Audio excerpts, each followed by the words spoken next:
kita pada siang hari ini. Bismillahirrahmanirrahim. Assalamualaikum warahmatullahi wabarakatuh.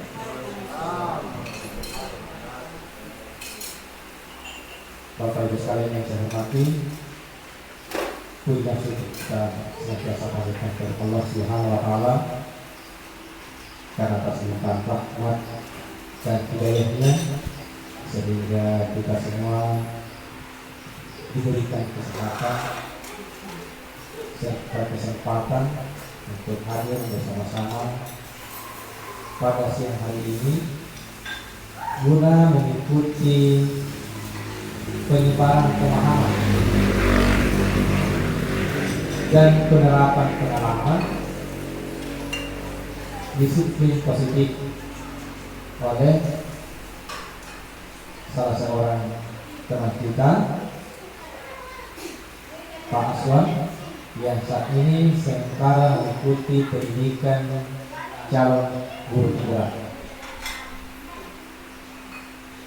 Bapak Ibu sekalian,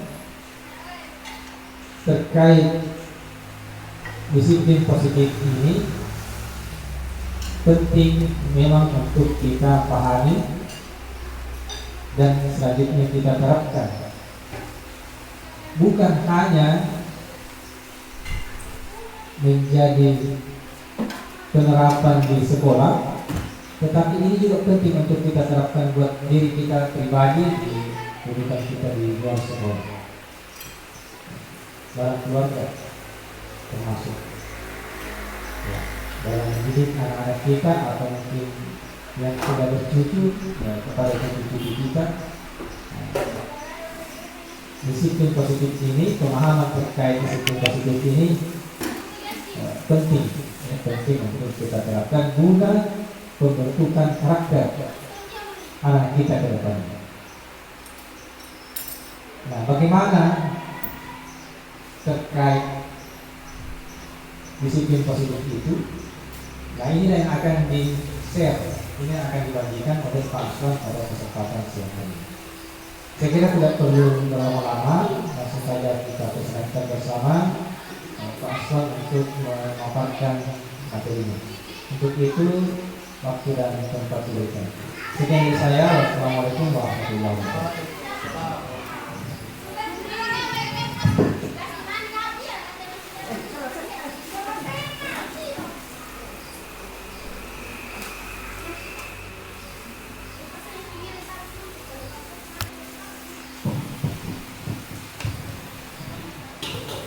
Oke, assalamualaikum warahmatullahi wabarakatuh.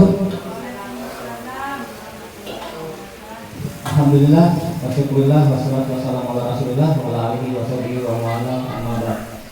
Terima kasih Bapak Kepala Sekolah yang telah memberikan waktu kepada saya, dan terima kasih juga untuk teman-teman yang bersedia menyempatkan waktunya untuk bersama-sama kita membahas materi yang akan kita bagikan hari ini.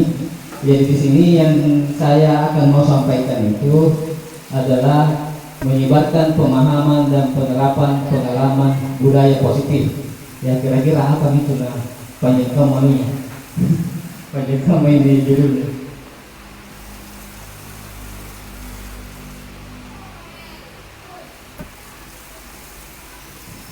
Oke,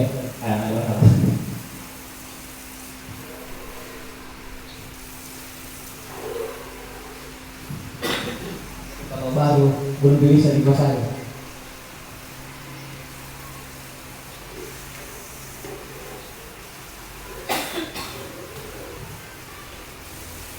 Ya, oke. Jadi di sini ada konsep inti budaya positif. Maksudnya itu budaya positif itu seperti apa? Jadi di sini ada beberapa konsep dari budaya positif ini. Yang pertama itu perubahan paradigma belajar. Nah, paradigma belajar itu pemikiran kita dalam memberikan pembelajaran. Terus yang kedua itu ada disiplin positif. Jadi yang tadi kita bahas itu bukan hanya masalah disiplin positif, tapi budaya positif. Jadi budaya positif ini mencakup tujuh hal.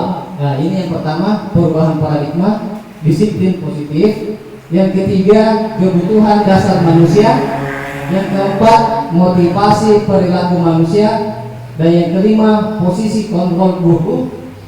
Ya, yang keenam keyakinan kelas dan segitiga restitusi. Nah, ini semua saling berhubungan. Nah, yang pertama itu kita bahas dulu perubahan paradigma belajar. Kira-kira apa itu paradigma belajar? Jadi pembelajaran paradigma baru, pembelajaran dengan merupakan pembelajaran yang dirancang berdasarkan prinsip pembelajaran berdiferensiasi.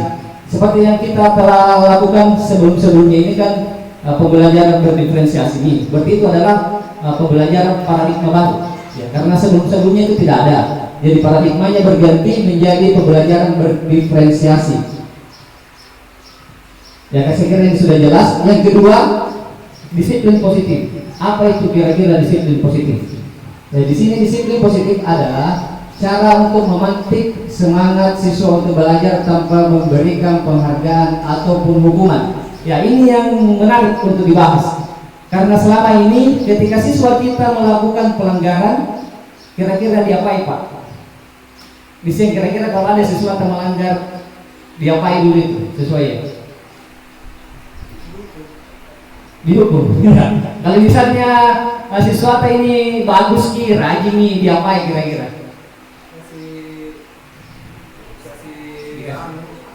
Reward, penghargaan. Ya, dikasih penghargaan. Tapi di sini disiplin positif adalah cara untuk memantik semangat siswa. Nah, untuk belajar tanpa. Jadi disiplin positif itu siswa yang rajin belajar, tapi tidak ada hukuman, tidak ada juga penghargaan. Kira-kira seperti apa itu? Ya, itu yang kita mau bahas sebentar. Ya, jadi sebagai pendidik tujuan kita adalah menciptakan peserta didik yang memiliki disiplin diri sehingga mereka berperilaku mengacu pada nilai-nilai kebajikan universal dan memiliki motivasi intrinsik dalam perubahan perilaku yang lebih baik. Jadi maksudnya di sini siswa itu rajin belajar bukan karena mau dihukum, karena takut dihukum atau mau mendapat penghargaan, tapi memang ada motivasi dari dalam, motivasi intrinsik. Ya, ini yang harus kita bahas dulu. Nah, selanjutnya, ya, nilai-nilai kebajikan. Ya, jadi nilai-nilai kebajikan ini nilai-nilai yang disepakati bersama lepas dari suku, bangsa, agama, bahasa maupun latar belakangnya. Ya, sama-sama kita sepakat kebajikan apa yang seharusnya siswa dan kita sendiri miliki. Ya, jadi ini yang pertama itu beriman kepada Tuhan Yang Maha Esa, berakhlak mulia, berpegang global, gotong royong. Ini pelajar Pancasila yang mandiri, benar, kritis, dan kreatif. Ya, selain itu ada amanah, santun, dan dermawan. Ya, terus ini rasa hormat, menghargai, empati, percaya diri, dan hati. Ini bisa ditambah, bisa dikurangi. Nah, tapi ini yang kita sepakati ini adalah kebajikan. Oke, selanjutnya.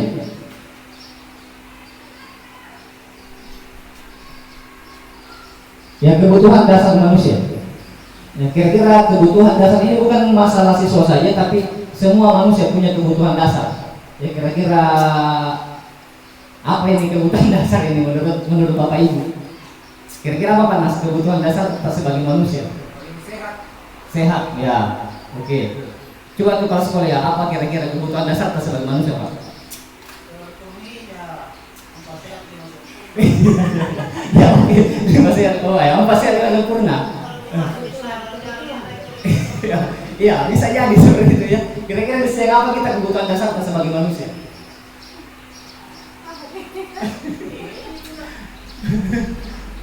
Kira-kira apa? Ya, sebenarnya kita tahu gini cuma tidak bisa jadi diungkapkan.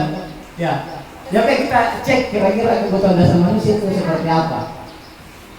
Ya, jadi di sini ya yang dipelajari oleh guru penggerak itu kebutuhan dasar manusia itu yang pertama bertahan hidup, survive. Ya, cocok itu Pak, masuk di bagian itu nih. Karena kalau tidak makan mati. Ya, itu namanya bertahan hidup. Ya, yang kedua, ya, kesenangan, bersenang-senang. Kita perlu bersenang-senang. Kalau tidak bersenang-senang, ya bisa stres. Ya, jadi kalau kita pergi wisata, pergi ke mall, pergi jalan-jalan, pergi belanja di mall, ya itu maksudnya kesenangan, fun. Ya, terus yang ketiga, freedom, kebebasan. Kita perlu bebas. Kalau dikekang terus, nah memberontak ya ini namanya kebebasan. Kalau siswa kita kekang, ya dia akan memberontak karena dia butuh kebebasan. Nah, terus ini yang keempat, ya penguasaan. Ya, kita perlu power. Kalau misalnya kita guru tidak punya power, Nah, siswa tidak mendengar. Jadi kita perlu punya power. Ya, terus ini yang terakhir, ini yang tidak kalah pentingnya itu adalah love dan affection, cinta dan kasih sayang. Ya, kalau kita tidak merasa dicintai, tidak disayangi, tidak diperlukan, nah, percuma lah kita hidup. Ya, jadi ini kebutuhan dasar manusia. Memang kita tahu semua, cuma dibahasakan itu susah. Ya, jadi ini kalau sudah kita ini SFF.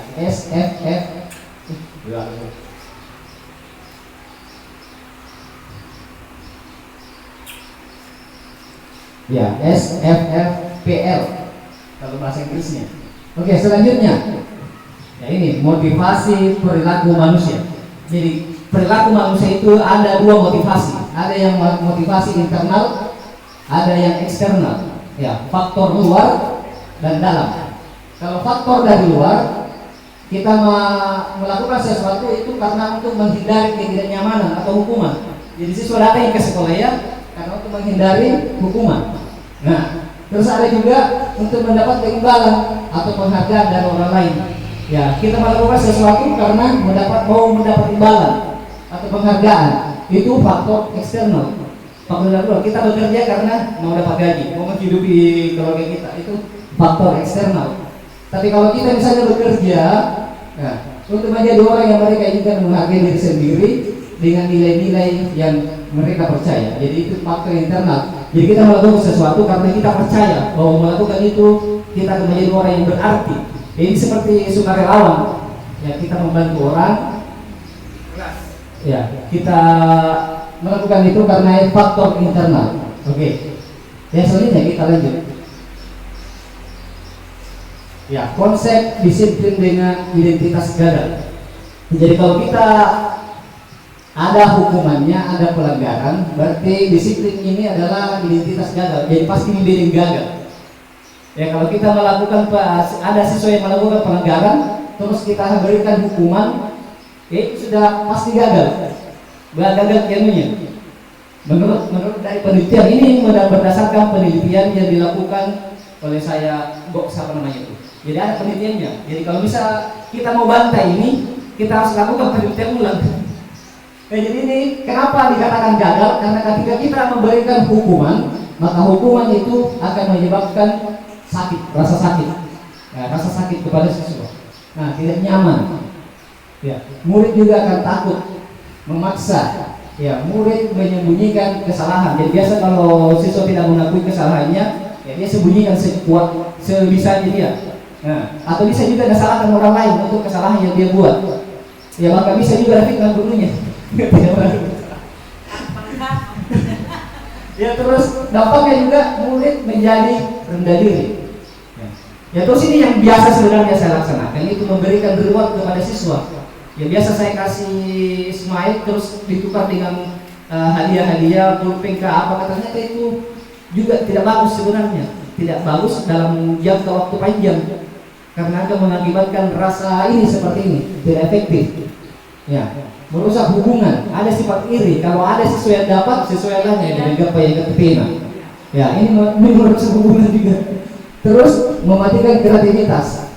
Nah, ya, ini juga merampas hak menghargai dirinya. Jadi dia siswa itu melakukan sesuatu perintah kita karena mengharapkan hak penghargaan, bukan karena kemauan dirinya sendiri. Jadi itu kayaknya itu yang dikatakan merampas hak untuk menghargai dirinya. Sebenarnya saya juga agak-agak tidak terima dulu ini.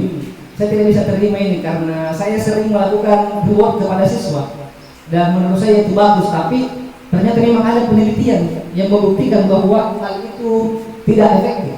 Ya, berpotensial untuk menjadi gagal. Ya, jadi kalau saya mau membantah ini, saya harus melakukan penelitian. Ya, itu susah. Oke, kita lanjut lagi.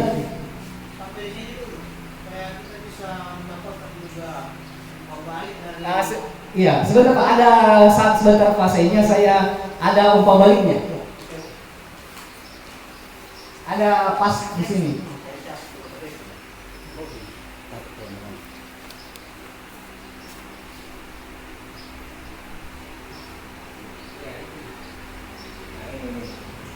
Ya, ini perbedaan.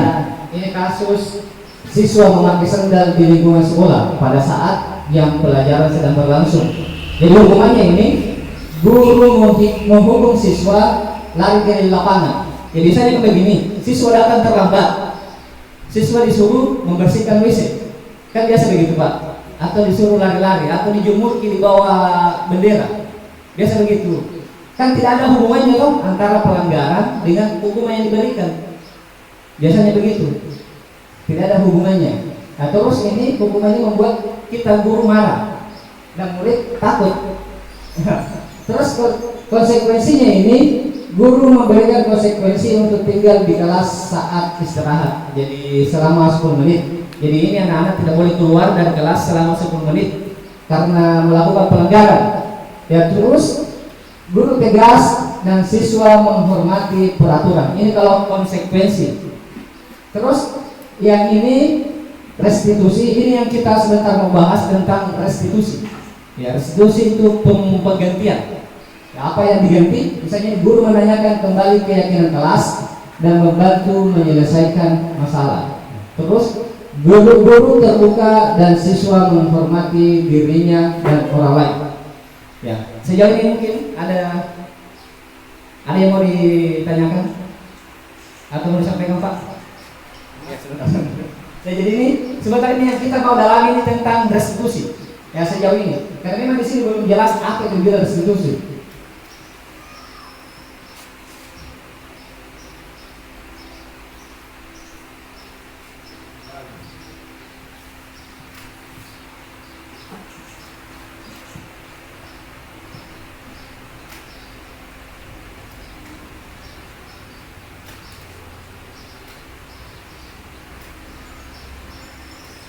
Ya oke. Jadi ini Pak, ya, jadi ada namanya hukuman, ada konsekuensi, ada restitusi.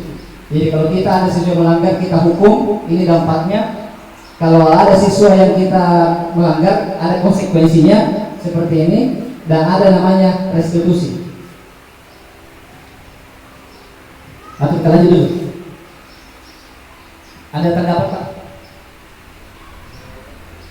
Yang tentang tadi juga bisa.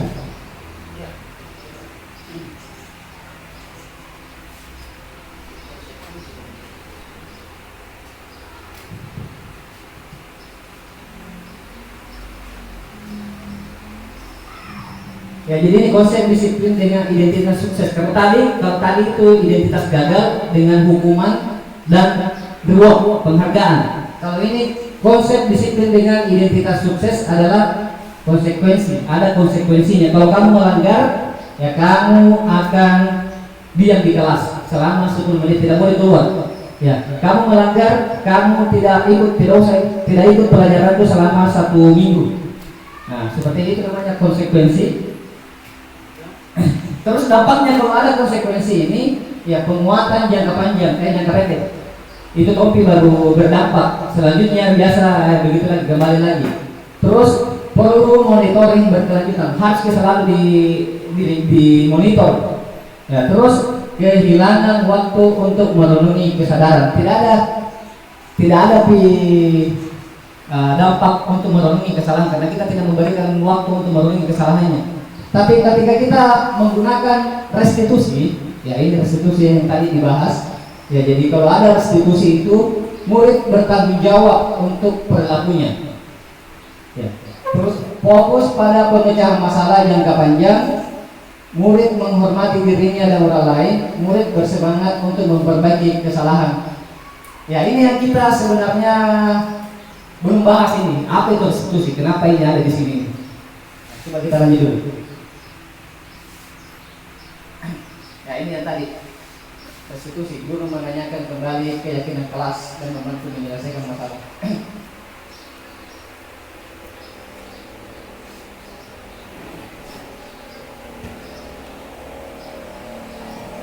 Ya oke, kita bahas dulu ini. Ini yang saya kira menarik untuk kita bahas.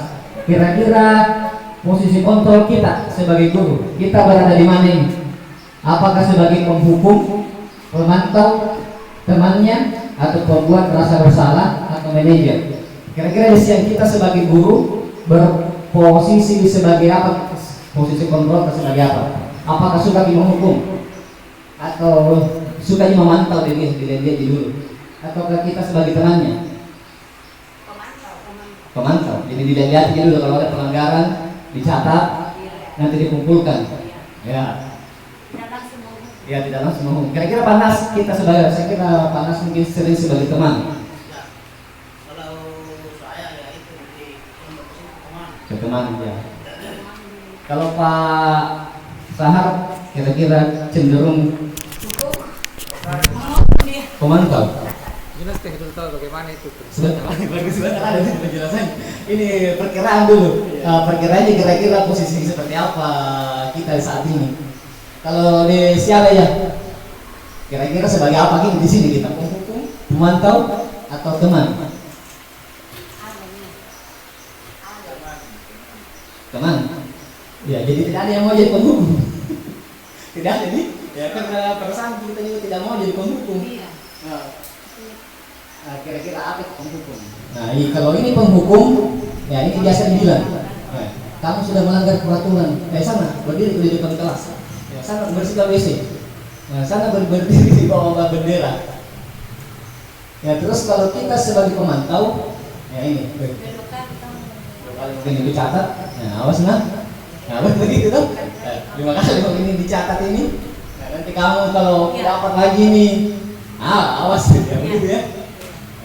Terus kalau ini teman, nah ini kira-kira Panas biasa begini kapan nih Pak?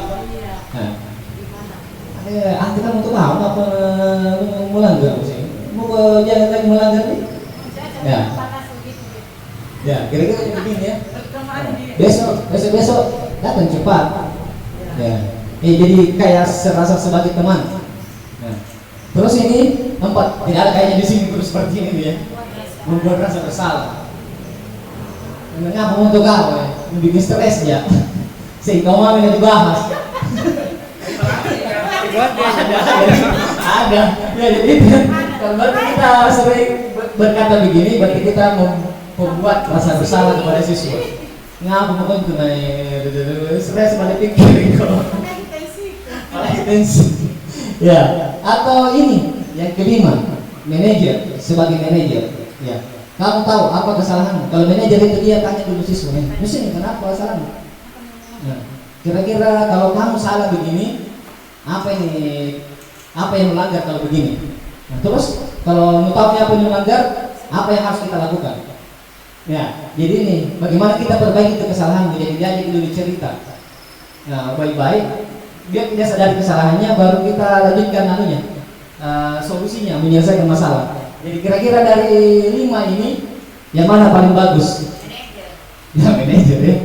Ya kira-kira bisa gini menjadi manajer ini masih tanda tanya untuk saya pribadi dan bisa untuk kita semua. Nah, untuk bisa berada di posisi ini, nah ini butuh tantangan yang besar ini. Ini jadi tantangan untuk kita semua untuk bisa jadi manajer di setiap permasalahan. Kira-kira bagaimana Mas? Kira-kira mampu ini jadi manajer kira-kira? Kalau menurut saya itu yang terbaik manajer. Ya. Tapi kadang kita juga melihat kondisi dan keadaannya, bagaimana suasana di sekolah kita itu dan bagaimana karakternya siswa itu. Kan begini, ini kayak ada yang pihak sebelah pemikirannya seperti ini, memang kalau itu cocoknya bagi siswa yang ini.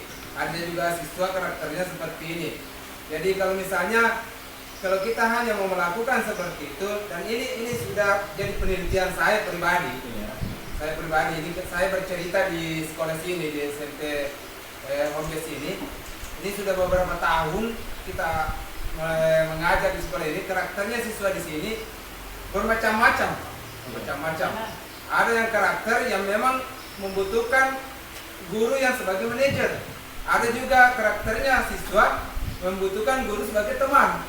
Dan ada juga siswa membutuhkan pemantau, dan bahkan semua yang 5 ini semua karakternya ada di siswa sini. Ini karakternya ini. Nah, disinilah bagaimana kita ini sebagai seorang guru bisa memposisikan karakter itu.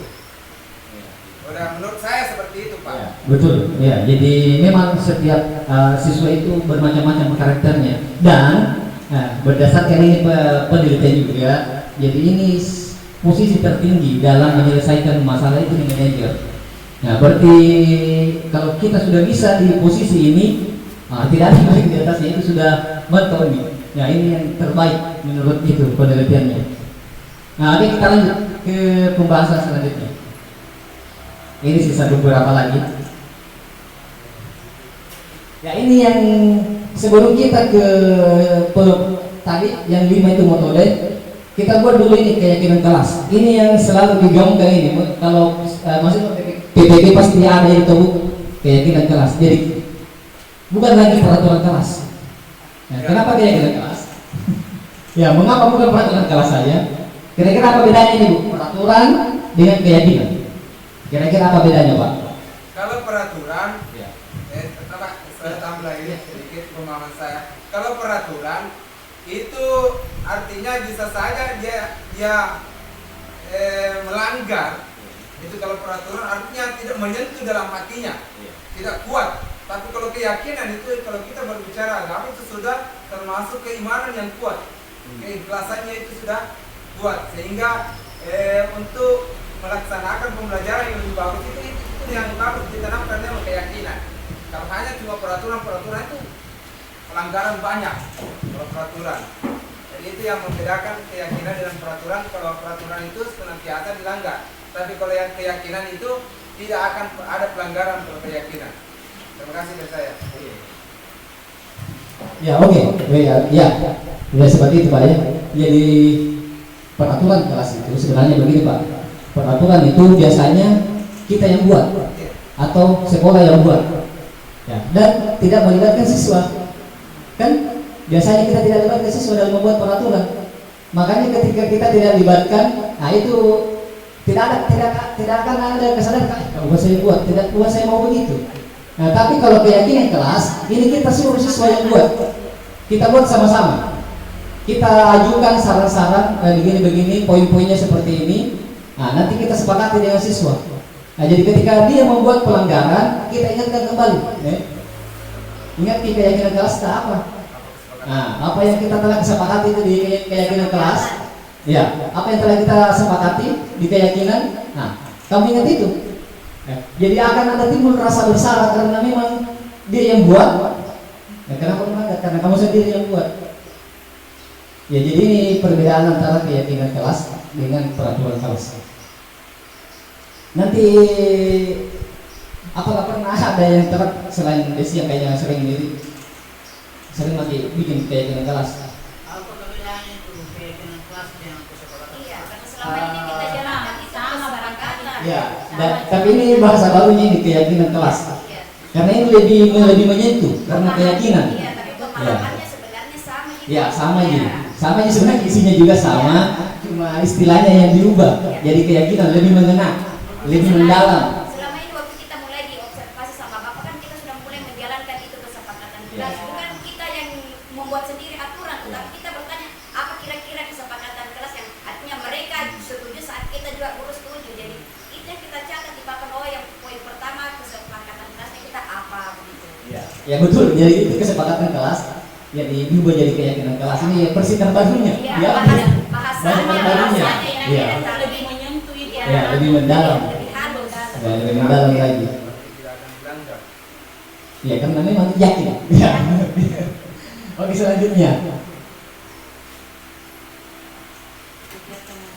Ya, tadi di kelas 8 saya mencoba melakukan membuat keyakinan kelas. Tapi belum ada di sini ini fotonya. Ya, jadi kita diskusikan dulu dengan siswa. Nah, terus kita sebutkan dulu peraturan semua itu kita ganti menjadi kalimat positif karena tidak ada kata dilarang dalam keyakinan itu.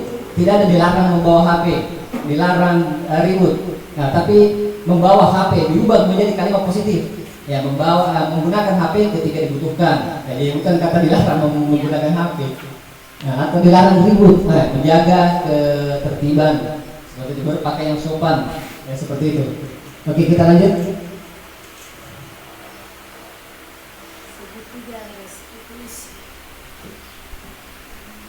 Ya, jadi ini, ya jadi pembentukan keyakinan kelas itu dibentuk dalam bentuk kalimat positif. Tidak ada kalimat dilarang, jangan, pokoknya semua kalimat positif. Ya, lebih abstrak abstrak daripada peraturan, jadi lebih halus daripada peraturan. Ya. Terus melibatkan seluruh warga kelas. Ya. Terus berupa pernyataan universal secara umum, ya kayak tadi berperilaku sopan kan secara umum. Ya, dapat diterapkan di kelas, ya, dan bisa diterapkan di kelas, yang sampai keyakinan tidak bisa diterapkan. Terus tidak terlalu banyak, ya minimal 5 lah, 5 keyakinan kelas, tidak usah terlalu banyak.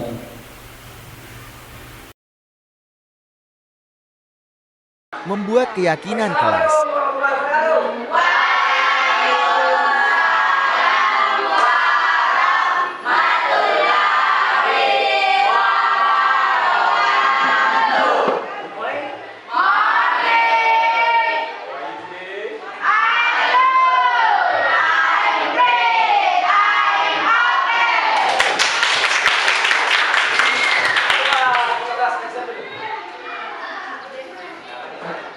Get ready. Stand up. Say greeting to our teacher.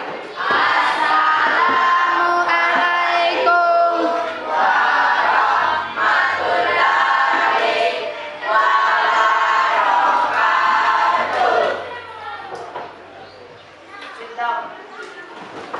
Let's pray.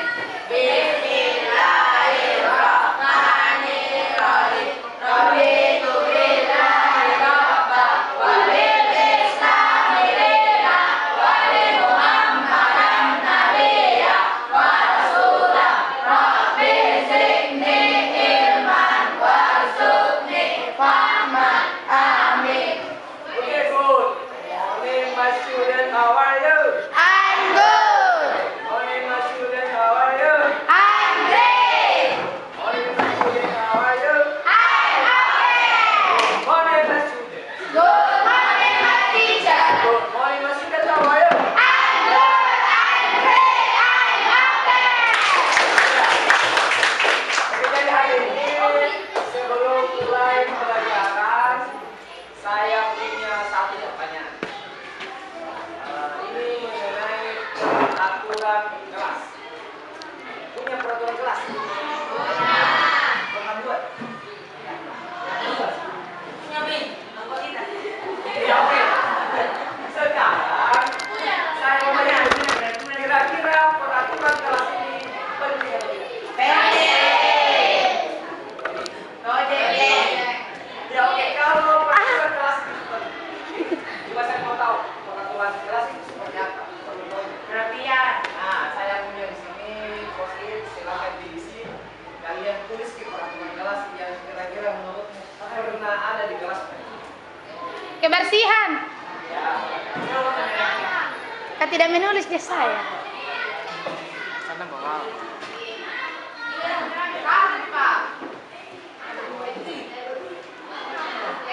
Opa. Bawa mi ke depan, Pak.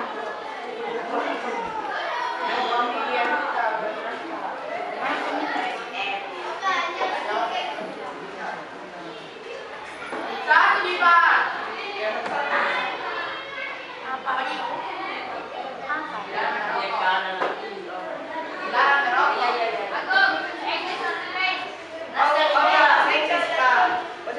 Indonesia. Indonesia. Ya, oke, silakan tuliskan satu peraturan kelas. Ini kertas itu ya. Apa sama?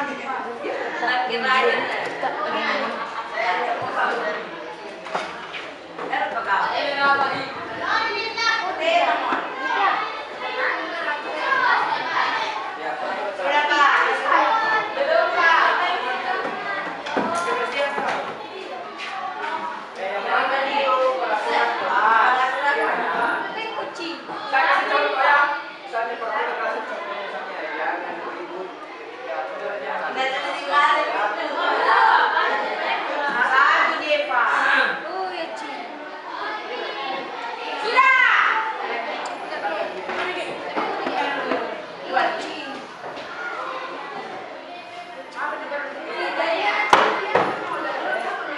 Opa. Bawa mi ke depan, Pak. Apa juga? Tulis nama semua ini sama. Vengan duro Pak Boy.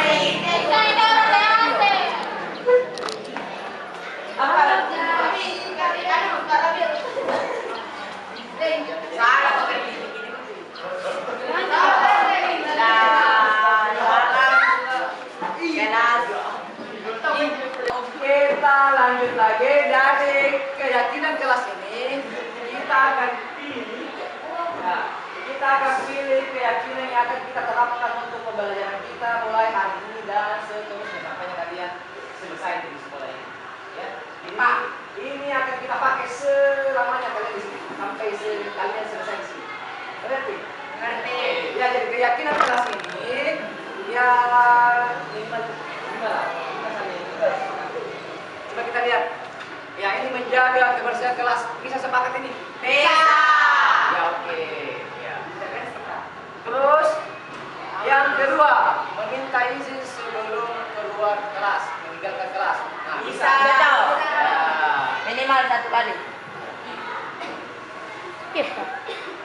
Terus menggunakan HP saat dibutuhkan saja ya. Bisa. Bisa. Ketika tidak dibutuhkan ini HP, saya bisa. Jangan pakai itu. Oke, selanjutnya berbicara dan bersikap sopan kepada guru dan teman. Bisa. Ya, kira-kira apa lagi tambahannya supaya Jaga kerapian. nanti kerapian. Berbicara dan bersikap sopan. Jangan bicara ya.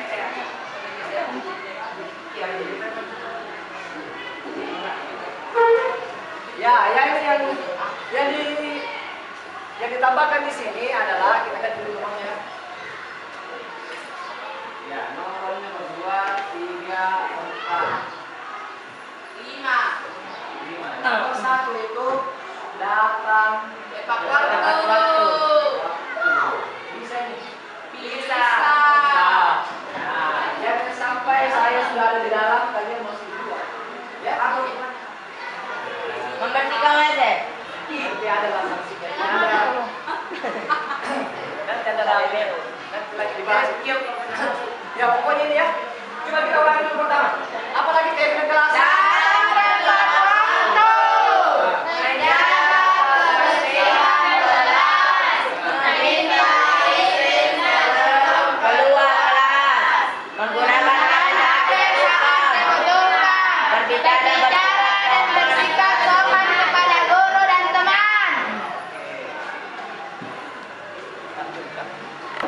Bagi ke sini.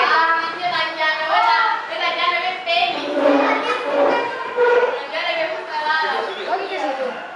Oke, sekarang kita mau tulis dulu keyakinan kelas yang telah disepakati. Kita mau tulis di sini baru kita ditempel di depan supaya kalian bisa selalu melihat keyakinan kelas. Oke. Silakan ditulis dulu. Nah, ini yang keyakinan kelas.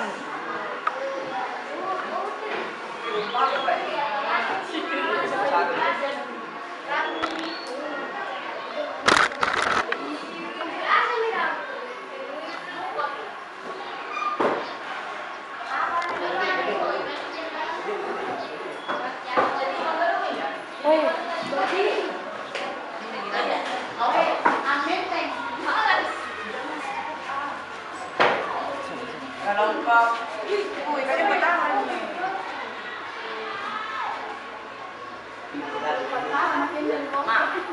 Ma bertahan. Mana pun nomor satu.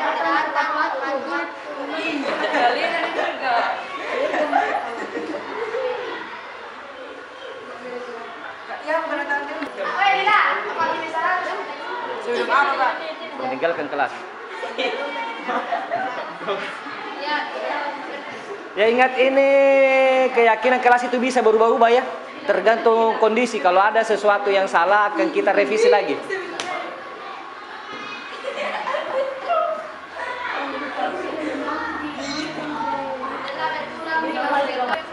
Oke, sudah. Oke, sekarang ditempel di atas. Tempel di sini.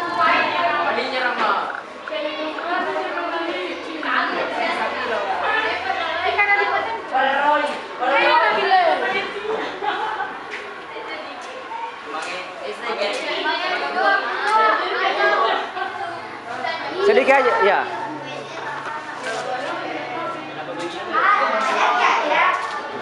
Banyak pakai selalu na. Kuya bensan apa?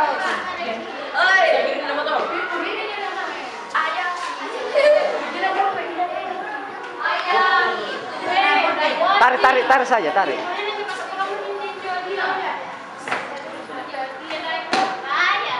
Tarik, bisa itu ditarik. Ah,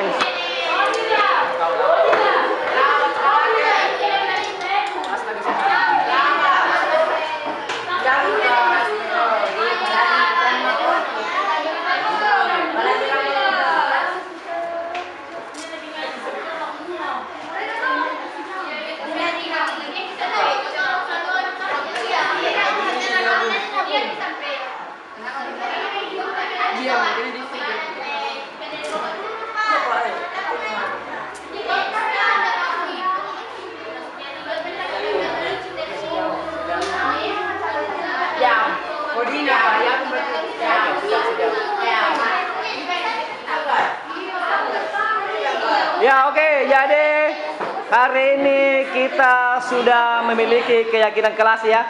Jadi tolong diperhatikan ini keyakinan kelasnya. Ketika dimulai pembelajaran, sit down please, sit down. Ya, ini harus diperhatikan ini selama pembelajaran, diperhatikan keyakinan kelasnya. Oke, bisa? Bisa. Kalau bisa tepuk tangan dulu. Ya.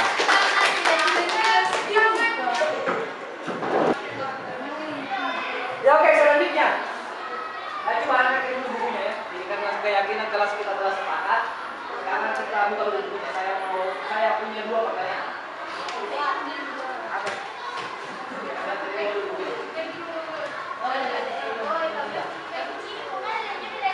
Nah, ini siapa pulpen ini?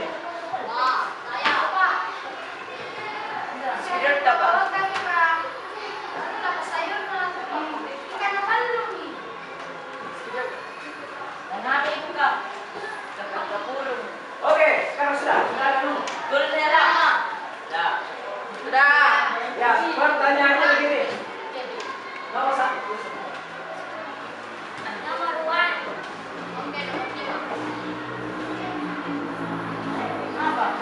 Tugas saya sebagai siswa adalah.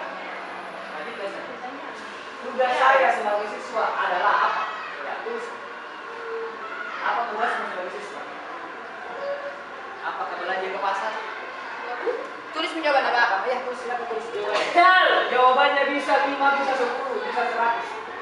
Jadi kira-kira apa selanjutnya? Apa Mbak? Saya sebagai siswa. Tugas saya adalah. Tugas saya sebagai siswa adalah Ya. Belajar itu apa dan tugas di sekolah? belajar. Siswa di rumah. Sebagai siswa yang bisa tadi di sekolah bisa juga. Sebagai siswa.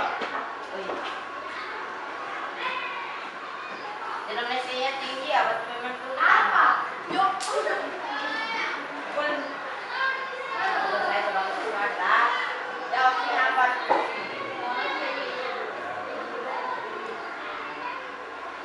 Di rumah Kak. Kita belajar tidak hanya di sekolah, kok di rumah juga bisa. Itu maksudku.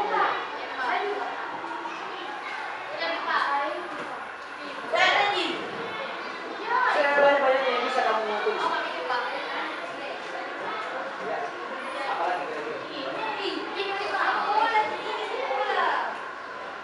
Ya kan cuma belajar itu bukan cuma di sekolah ya bisa dibilang.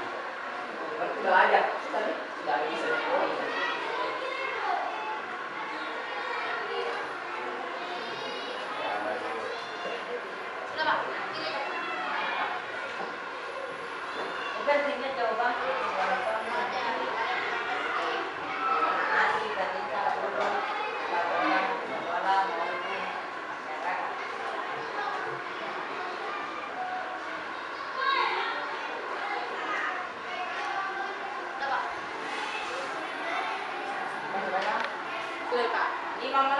Ya, oke. Kalau sudah,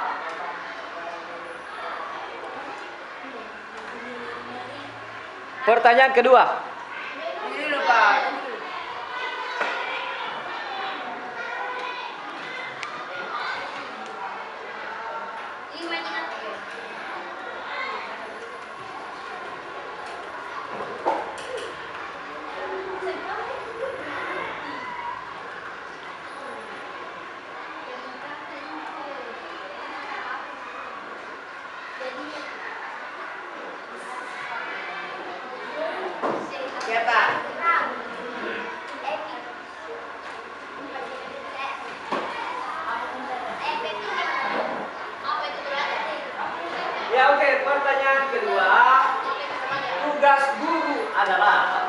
Dan menurutmu, apa lagi tugasnya? Apakah memarah-marahi kamu? Ya, tugas dulu adalah berapa Pak? Bisa. Berapa bisa? Berapa bayarnya?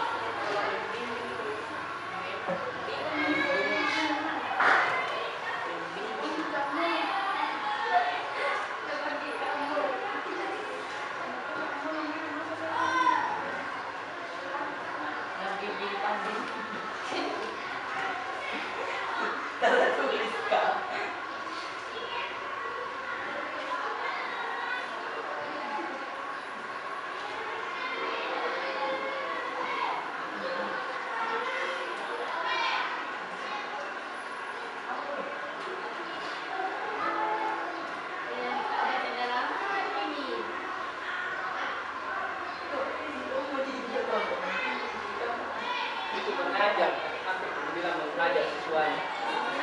Mengajar, sering dan terbatas mengajar. Salah lihat. Sudah Pak. Ya oke, teman-teman. Kalau sudah coba, kamu mau coba.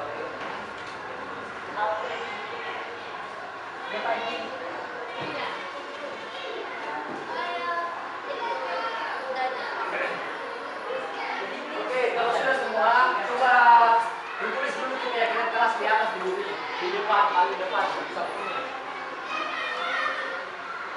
Tidak ada sampingnya.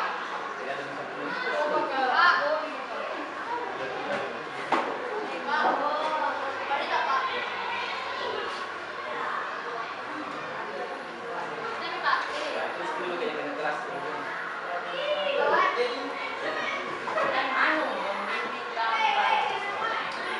Udah nih Pak. Ya kita kelas tulis. Ya foto. Foto itu kalau baru diincar kan?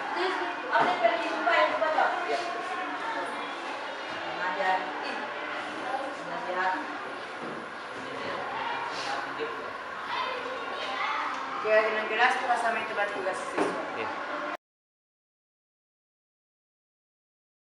Nama saya Muhammad Rabil Abil, saya siswa dari kelas 8. Menurut pendapat saya tentang keyakinan kelas adalah bisa membuat teman-teman saya menjadi lebih semangat dalam mematuhi keyakinan kelas. Nama saya Agung Setiar, saya siswa dari kelas 8. Pendapat saya setelah membuat keyakinan kelas, saya dan teman-teman saya akan lebih tertib mematuhi keyakinan kelas. Oke, lanjut.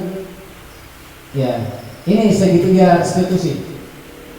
Ini ketika mahasiswa melakukan pelanggaran, ya ini ada namanya segitiga restitusi. Bagaimana menerapkan itu tadi restitusi? Jadi kita pertama itu kita validasi tindakan yang salah. Ya, kita bilang kita semua pasti pernah berbuat salah. Kalau misalnya si Acing ini melanggar, ya Acing tahu kalau kita semua ini kan pernah melakukan kesalahan. Nah, tapi kenapa kamu melakukan kesalahan? Nah, validasi tindakan. Kenapa kamu datang terlambat? Apa yang terjadi? Terus kira-kira nanti apakah kamu tidak datang terlambat lagi? Nah, yakin tidak kamu tidak akan datang terlambat lagi. Ya seperti jadi ini ya segitiga restitusi menanyakan dulu, menstabilkan identitas kita sama-sama salah dan validasi tindakan. Terus menanyakan keyakinan. Ini namanya segitiga restitusi. Ini yang tadi itu yang restitusi. Jadi kira-kira Bapak Ibu ini biasanya kapan diterapkan juga? Misalnya panas, kayaknya sering gini kayak begini. Apalagi kalau kita dekat dengan siswa, kita pasti bertanya begini. Ya apa alasannya? Kenapa salah? Kenapa melanggar?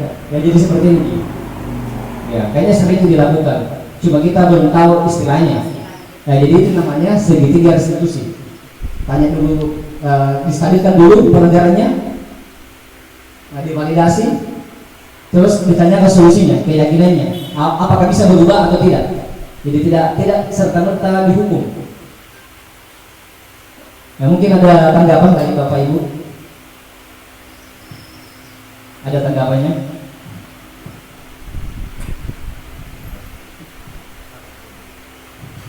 Sedikit Pak.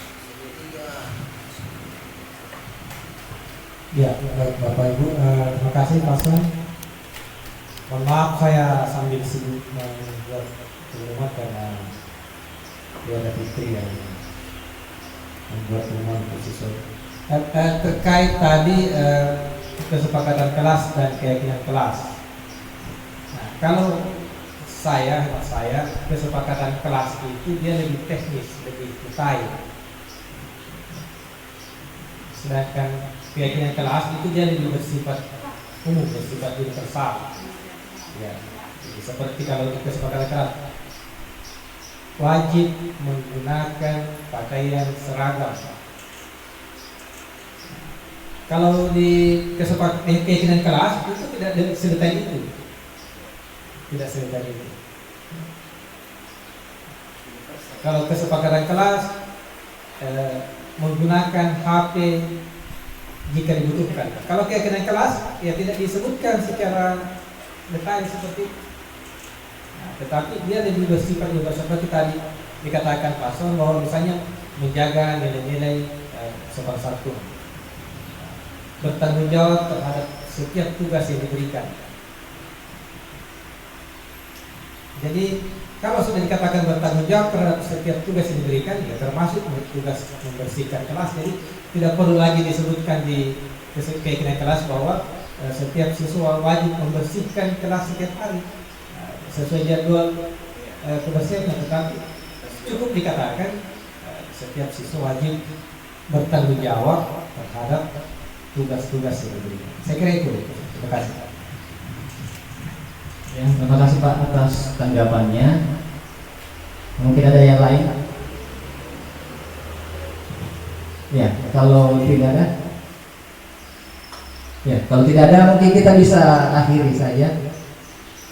Ya, terima kasih Bapak Ibu atas perhatiannya. Besar harapan saya ini kita bisa mencoba. Sambil saya juga mencoba untuk mempraktekkan. Mungkin Bapak Ibu juga bisa mencoba mempraktekkan.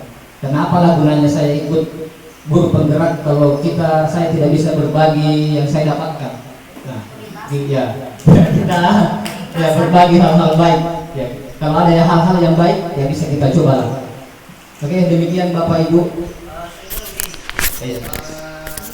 sebagai guru di sini berterima kasih karena salah satu yang antara kita di sini ada yang berpanggil seperti ini. Oleh karena itu, saya harapkan karena sebenarnya masih banyak yang perlu kita diskusikan ini. Artinya bukan saat ini saja ketika kita presentasikan seperti ini, kemudian mungkin ini salah satu poin untuk bukti fisik bahwa kalian punya kegiatan seperti ini. Kita sudah anggaplah sudah memperhatikan dengan teman. Tapi di satu sisi saya berharap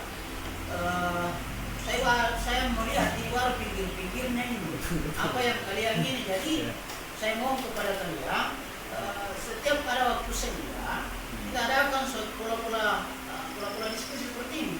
Jujur saya katakan bahwa masih ada yang perlu kita kaji. Apalagi sekolah kita ini akan mengimbaskan dari sekolah-sekolah lain, dan di mana ini kita harus tahu ya sebenarnya ini. Nah, seperti tadi segitiga itu tadi. Kalau salah satu di antaranya tidak ada, gimana? Apa langkah selanjutnya yang kita lakukan? Misalnya ini, jadi artinya apa? Materi ini saya materi ini baru, tapi perlu namanya pendalaman, perlu kita dalami bersama-sama untuk apa? Menjadi pengayaan bagi kita semua, menjadi pengayaan bagi kita semua untuk kita tindak lanjuti bersama-sama, sehingga bukan hanya kalian yang jadi guru penggerak, tapi kita juga di sini sebagai guru penggerak, yang mana dalam hal ini ketika kita ditanya kita bisa menjawab semua ya tantangan yang terkait dengan ini. Jadi itu harapan saya. Mungkin ada waktu lain kita bahas satu persatu seperti ini. Kemudian bukti kita coba tunjukkan bahwa inilah yang saya lakukan seperti ini. Bagaimana, apa masuk di sini atau tidak? Apa masuk ke terbaik atau tidak? Saya pikir itu yang perlu pengalaman itu yang kita perlukan bersama-sama. Bukan untuk sekedar kita tayangkan seperti ini, tidak. Tapi bagaimana kita semua ini bisa meramu dan kita bisa menjadi guru penggerak ini semua. Saya kira itu harapan saya. Terima kasih.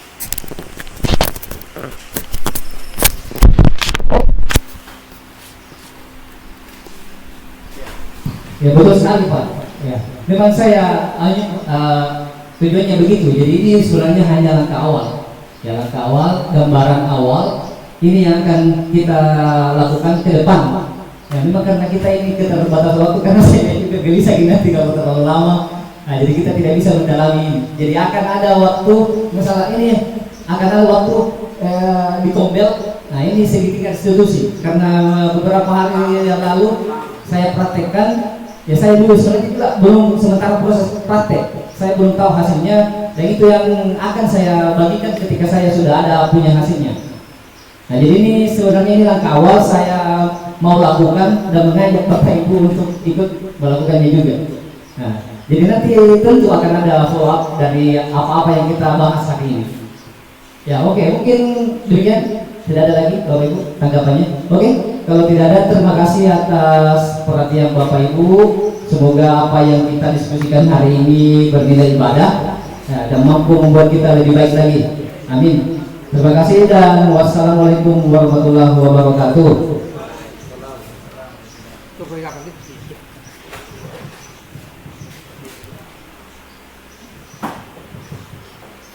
Ya, baik Bapak Ibu, demikianlah tadi pemaparan dari Pak Aswan terkait materi mengenai disiplin positif. Ya, tentu saya selaku Ketua Sekolah sangat berterima kasih atas sharing ilmunya, sharing pengetahuannya kali ini.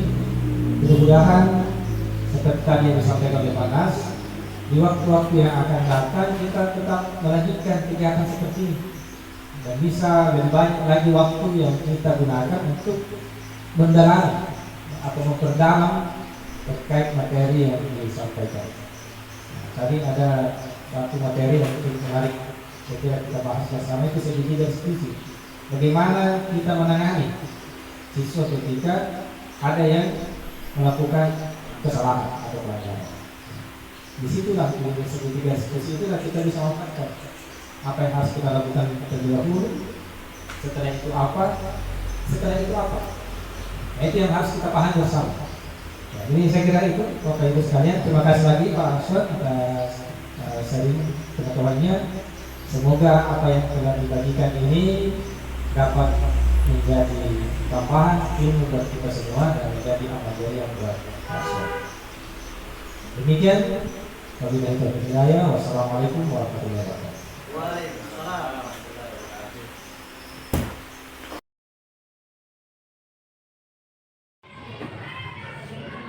Assalamualaikum warahmatullahi wabarakatuh. Perkenalkan, nama saya Aksan. Saya kepala sekolah di UPT SMP Negeri 1 Kombes. Pada kesempatan ini saya ingin menyampaikan atau memberikan testimoni terkait pembahasan yang telah dilakukan oleh calon pembelajaran atas nama Aswan. Saya selaku kepala sekolah merasa senang dan bangga setelah melihat pembahasan yang dilakukan oleh Pak Aswan.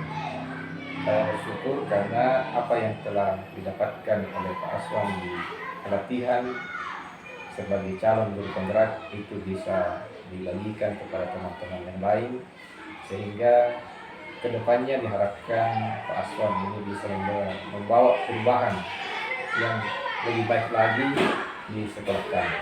Demikian dari saya. Wassalamualaikum warahmatullahi wabarakatuh. Assalamualaikum warahmatullahi wabarakatuh. Terima kasih atas kesempatan yang diberikan kepada saya. Jadi setelah mengikuti diseminasi budaya positif, membuka pikiran saya tentang kebutuhan dasar manusia, budaya disiplin positif, posisi kontrol guru, dan yang paling menarik adalah segitiga restitusi dalam menangani pelanggaran-pelanggaran oleh siswa atau peserta didik. Sekian dan terima kasih. Assalamualaikum warahmatullahi wabarakatuh.